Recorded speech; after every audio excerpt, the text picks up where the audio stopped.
ক্রিকেটের নন্দনকানন গুয়াহাটিতে যা ঘটল তা হয়তো আরসিবি ভক্তরা স্বপ্নেও ভাবেননি। স্বাগতম বন্ধুরা স্পোর্টস মিডিয়া বাংলা ইউটিউব চ্যানেলে।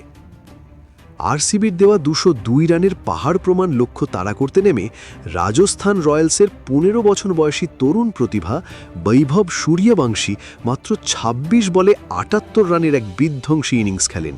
তার এই মারকুটে ব্যাটিং দেখে মাঠের ভেতরে থাকা বিরাট কোহলি এবং অধিনায়ক রজত পতিবাকে অবিশ্বাসের দৃষ্টিতে তাকিয়ে থাকতে দেখা যায়।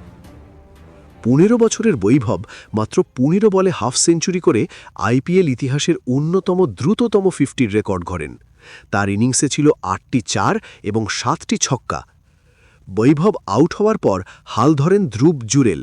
তিনি 43 বলে 81 রানের এক অপরাজিত ইনিংস খেলে 18 ওভারেই জয় নিশ্চিত করেন।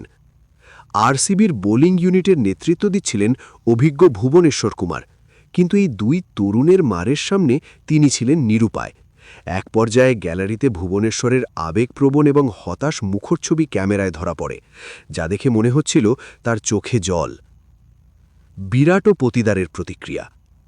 বৈভবের একের পর এক ছক্কা যখন বাউন্ডারির বাইরে যাচ্ছিল, তখন বিরাট কোহলিকে মাথায় হাত দিয়ে দাঁড়িয়ে থাকতে দেখা যায়। অধিনায়ক পতিদারের মুখেও ছিল চরম বিস্ময়। রাজস্থান রয়্যালস 6 উইকেটে ম্যাচটি জিতে নেয় এবং পয়েন্ট টেবিলের শীর্ষস্থান আরও মজবুত করে।